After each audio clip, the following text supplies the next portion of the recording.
and abilities to be able to control the presentation. Thank you all so much for joining us tonight. It's definitely an honor and a pleasure to have you all. I definitely wanted to touch upon my personal experience with entrepreneurship. For clarity, I am a documented individual. However, what brought me closer toward entrepreneurship was because I was sick and tired of having my life be in limbo. Right. And with each Supreme Court decision that came about, I simply just had to figure out where my faith lied when it came time for work authorization. And I didn't want to live like that. And so for me, the best way that I knew how was to be an undocu hustler. I'm sure you all have heard that term, undocu hustle. And now that's exactly what it's about, right? We want to make sure that everybody has the ability to thrive, not simply survive. And so my journey to entrepreneurship looked like this. One of my very first experiences was as an undergraduate at UCLA. I was asked to moderate a panel with Diane Guerrero. And at that time, I didn't know that Diane was actually paid $25,000 to come and to speak at UCLA. And myself, as a directly undocumented immigrant woman, was paid zero, right? And so later, as you could say, that began my villain story, but not really, my entrepreneurship journey. And that's what made me really wanted to begin to advocate for self. And so what that experience taught me, in Diane being paid $25,000 and me being paid zero, was to really advocate for self. And so really it's about finding your niche. What are you good at? What is your skill set? What makes you passionate? What makes you happy to do the work that you do? So find your niche. And for me, I always knew that my niche was one, being able to be a storyteller, but two, my ability to be an orator. I could speak to anyone and to any audience. And a lot of times what you have to realize too is that your story really is your power. You are the expert, right? You are the individual who has all of the knowledge in the world based upon your own individual lived experience. And so you need to resist the urge to feel the imposter syndrome that tells you that you're not qualified enough to be able to do this work, right? And so what you have to understand, for some reason, it's not letting me navigate even with host abilities. Ileana, if you could just go to the next slide, that would be great. Okay, there we go. I think now it's going to give me click to start. Yeah, I'm still not able to do, okay, boom, there we go. And so really it's about building a personal brand. What is building a personal brand all about? A lot of people have a negative connotation to be able to build a personal brand. However, what it's about is being able to stand for something. It's an extension of you as an individual, your value system. And it's not just marketing, right? I think a lot of times people make that mistake of thinking that your personal brand is simply about marketing. But really what it is making sure that people understand exactly what it is that you do, so that whenever they think of an issue that is in need of a solution, they automatically think of you. And so for me, what I knew my niche to be was my understanding of immigration issues, of immigration policy, immigration from a higher education perspective, and then of course being an undocumented and Black woman myself. And so I utilize that to be my niche. Now, the process of being able to create that might look different for other people, but it's really about being able to command respect from your peers. Right. And so personal branding, as we see it, is about multiple things. It's about making sure that people know your value system. It's about letting your audience know exactly what it is that you stand for. Right. And through that understanding, you're able to build upon it and then continue to engage with people. And so this is what I've been able to do as an individual. I've been able to do keynote speeches. I've been able to do workshops at colleges and universities. I've been able to further inform not just those who are in academia, but the administrators and the staff members at colleges and universities, and also consult for immigrant rights nonprofits, right? And so what really enables us to be able to do this work is our understanding of these issues. So a lot of times you might think, oh, I'm an immigrant, I'm not qualified to be able to talk about these issues. And yes, you are. Right? And never allow anyone to be able to place you in a bubble. And so in the next slide, I'm not sure what's happening with this, but in the next slide, what you'll be able to see is okay, there we go. There we go. So you're able to see how do you go about creating a personal brand. So one, a personal brand allows you to stand out from your competition. Why is that important? You don't want to be like the next person. You want to say that there's something about me that allows me to be the person that you want to continually book. Not just that, it allows you to be able to build a trusted audience. And the way that you're able to build a trusted audience is by engaging on social media platforms, be it Facebook, Instagram, LinkedIn. A lot of people don't realize that LinkedIn is the new Instagram, is the new Facebook, where people are able to share in their opinions and viewpoints. And then you're able to establish a name for yourself based upon the issues that you align with.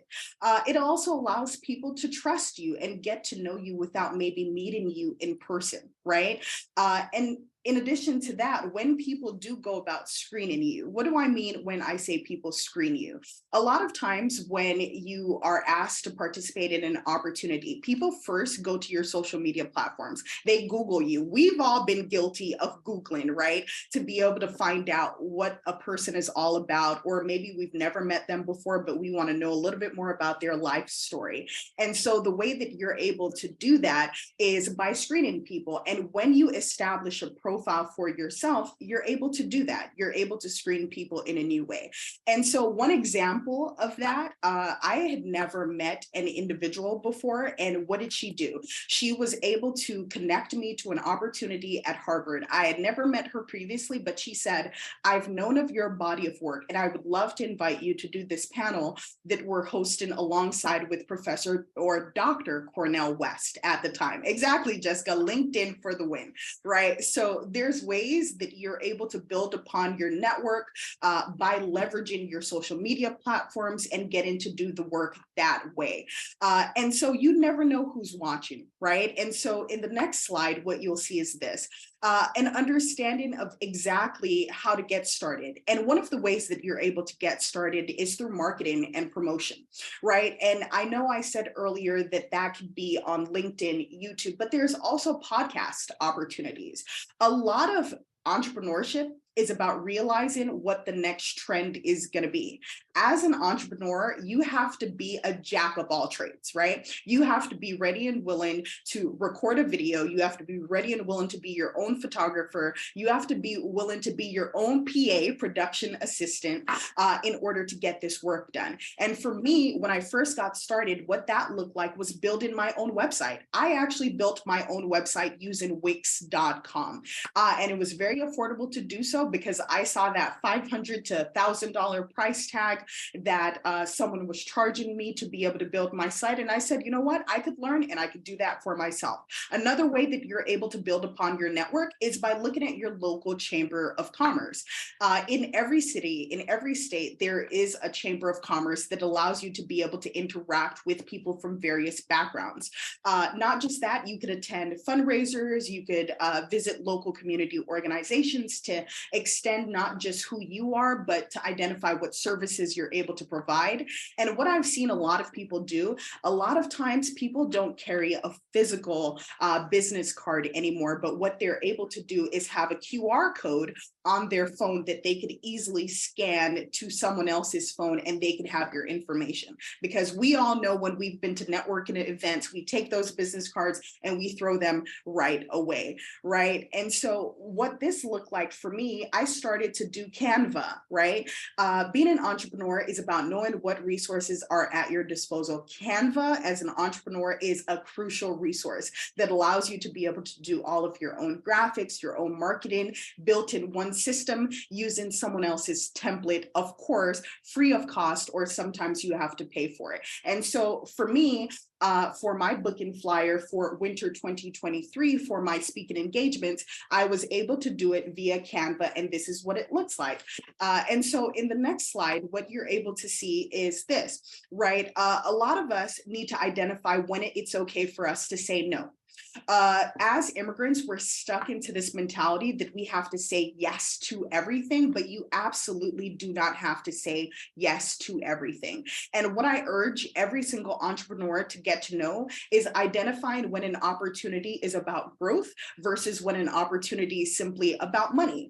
Let's be realistic, right? A lot of us work not because we prefer to work. Yes, we're passionate about what we do, but we're doing it because we have responsibilities, because we have bills, right? You're passionate, but you also have responsibilities.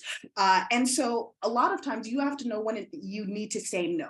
Some people will come to you and say, hey, I know you're looking to grow your business, but I don't have a budget. Do you mind doing this for free? Then you have to know whether or not you want to say no. If you say no, that's because you're in need of money. Right? If you say yes, that's because you realize it for the growth opportunity that it is. And sometimes there's been people who have approached me saying, we actually don't have a budget for this right now, but we're planning next quarter to do an event with X, Y, and Z where we do have a budget to be able to bring you for that. So it goes according to your own individual circumstances to know whether or not an opportunity is really for you. Leverage your network. There's so many times that you have no idea anymore after being in high school, college, who's a part of your network, who's working where. And sometimes just by advertising what it is that you do, whether or not you have your own cafecito, whether or not you have your own photography business. And sometimes just putting it out there is enough for people to be able to support you. And of course, be consistent. If you're having a business page, right, and your business page is advertising your photography, then maybe you don't want each and every photograph on your various platforms to just be selfies of yourself, right? So remain consistent in the way that you market and promote your business.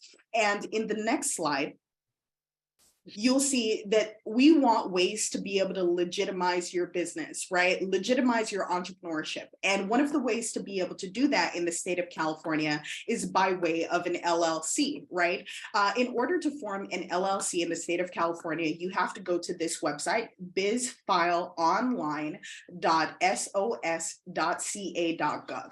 And so now, like Ileana said, we're not taking you through each and every section of how to be able to do this, but we're giving you the keys to success. You know, like how DJ Khaled says, the key to success, the key. Yes, we're giving you the keys to success. Now it's up to you to be able to follow up and see what's best for yourself. Once you log in, you're able to register this business, and then you're able to submit all of the documentation that you need that certifies what kind of business you're creating, how you plan to be able to grow and scale your business, and then you submit it in order to be processed by the state of California. One of the things that was incredible during the pandemic is that Governor Newsom realized that by creating LLCs, a lot of people would be able to survive without traditional work opportunities. And so I urge as many of you as possible who are completely undocumented, people who are documented, to be able to create your LLC. And the reason why that's relevant to the Beyond DACA conversation is because an LLC will allow you to be able to work even without work authorization. Because through creating an LLC, you're establishing yourself really as an entity in the state of California and can work without it.